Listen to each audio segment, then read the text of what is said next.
വണക്കം.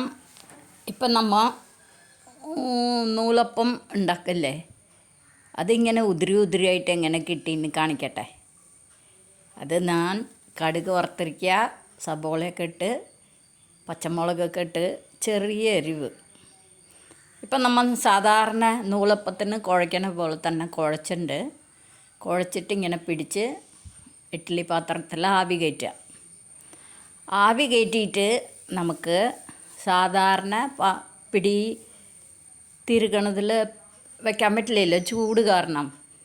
ഈ ഇങ്ങനത്തെ സേവനാഴിന്ന് കിട്ടും നമുക്ക്, തമിഴ്നാട്ടിലൊക്കെ സേവനാഴിന്ന് വാങ്ങിക്കാൻ കിട്ടും. അതിൻ്റെ ഉള്ളിലിട്ടിട്ട് കണ്ട വേവിച്ചിട്ട് ഇതിലിട്ടിട്ട് ആക്കുമ്പോൾ നമുക്ക് പിന്നെ വേവിക്കേണ്ട ആവശ്യമില്ല. നമ്മൾ വേവിച്ചു, ഇപ്പോൾ ഓൾറെഡി റെഡി. അതങ്ങനെ തന്നെ എടുത്തിട്ട് നമുക്ക് കഴിക്കാം. ഓക്കെ, ഇതെനിക്ക് പൊക്കം കാരണം മുകളിൽ വെച്ചിട്ട് പിടിച്ചിട്ടാണ് ചെയ്യണേ. ഓക്കെ, നല്ല സോഫ്റ്റായിരിക്കുന്നുണ്ട്, സൂപ്പറാണ്. ഇതാകുമ്പോൾ നമുക്ക് ഉതിരി ഉതിരിയായിരിക്കും. അല്ലെങ്കിൽ നമ്മൾ ഇഡ്ഡലി പാത്രത്തിൽ കുട്ടി കുട്ടിയായിട്ട് പിഴിയണം. അത് കുറച്ചാണെങ്കിൽ ചെയ്യാം.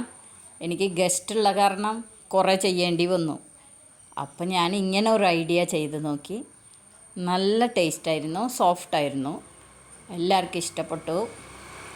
അപ്പം ഞാനതൊന്ന് ഒരു വട്ടം കൂടി കാണിച്ച് തരാൻ വേണ്ടിയിട്ടാണ് ഇതിങ്ങനെ വീണ്ടും ഇങ്ങനെ ഇട്ടിരിക്കണേ. കണ്ട, ഇങ്ങനെ ഒരാൾ പിടിക്കാണ്ടെങ്കിൽ കുഴപ്പമില്ലായിരുന്നു. പിടിച്ചിട്ട് നമുക്ക് രണ്ട് കൈ കൊണ്ടും പിഴിയാം.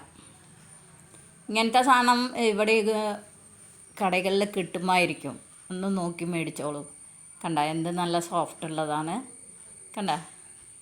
ഓക്കെ, ഇതൊരു എൻ്റെ അച്ചുക്കുട്ടിയാണ്, അവൻ വന്ന് ട്രൈ നോക്കുകയാണ്. പിന്നെ നമ്മൾ വെജ് കുറുമ കൂടി വെച്ചിരുന്നു. ഓക്കെ, ടേസ്റ്റ് ചെയ്ത് നോക്കണേ. എല്ലാവരും സബ്സ്ക്രൈബ് ചെയ്യണം. Thank you.